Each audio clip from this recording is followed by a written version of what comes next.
In southeastern North Dakota, there's a little town called Gackle.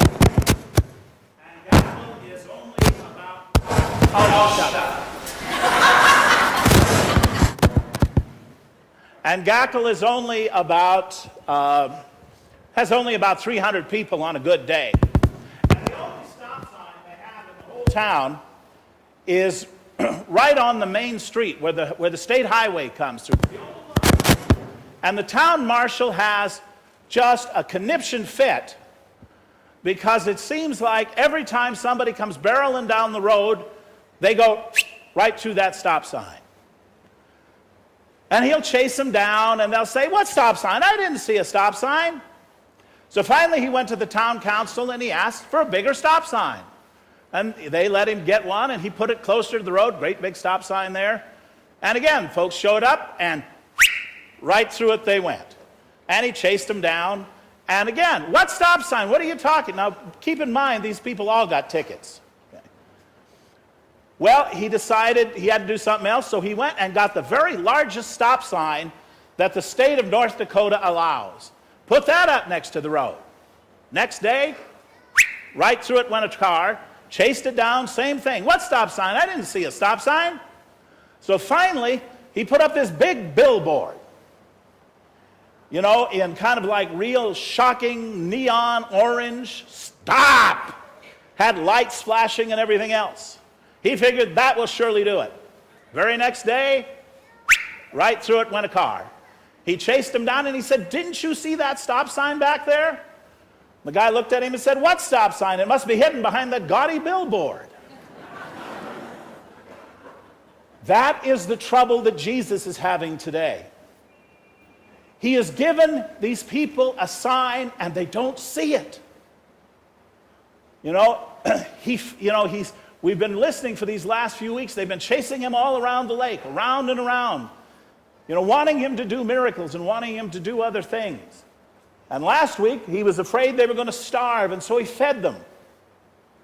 And now they've chased after him again because it's like God's put up a sign that says, "Free food." And remember, this is a starvation culture. Most of those people in that world at that time in that place were basically one meal away from starvation.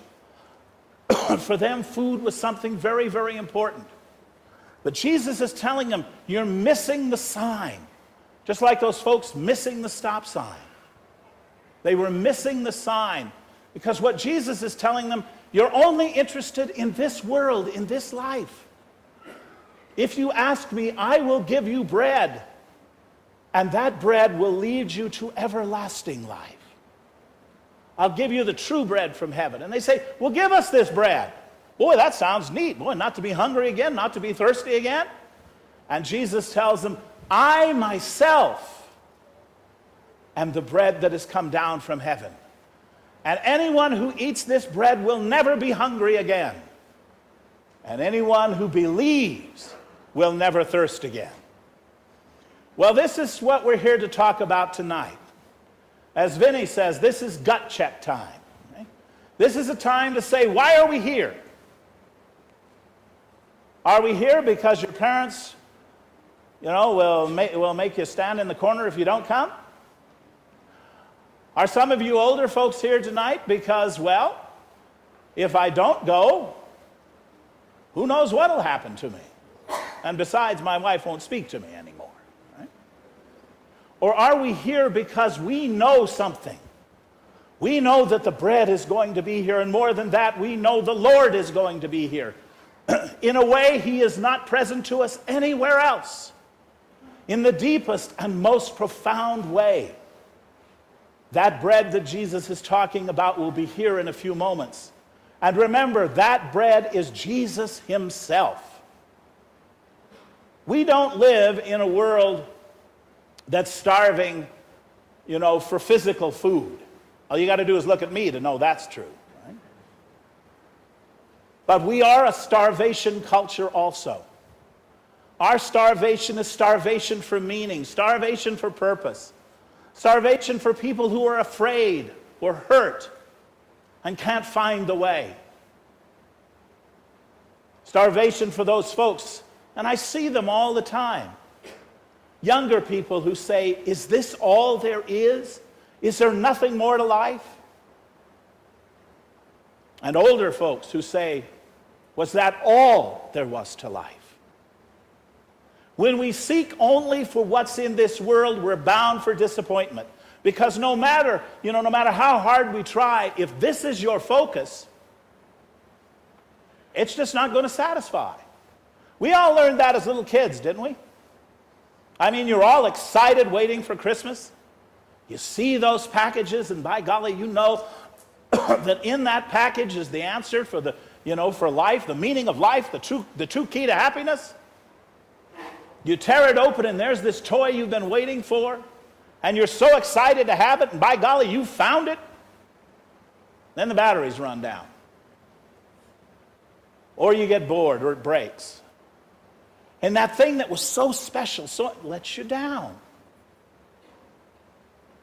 There's so many people that go through life constantly being let down because they're seeking that bread that Jesus is talking about. Not the bread of life, but that other one that he tells people, be careful of that.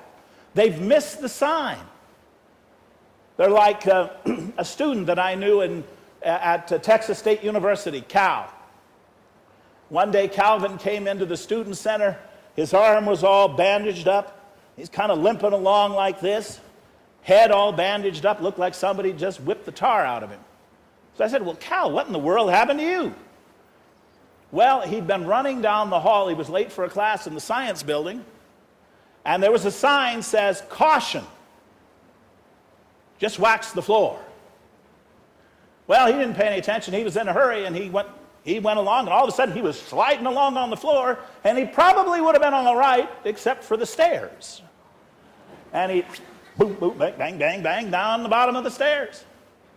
He didn't pay any attention to that sign, and he got hurt because of it. And a lot of folks don't pay any attention to the sign Jesus is giving us, because he again is giving us himself.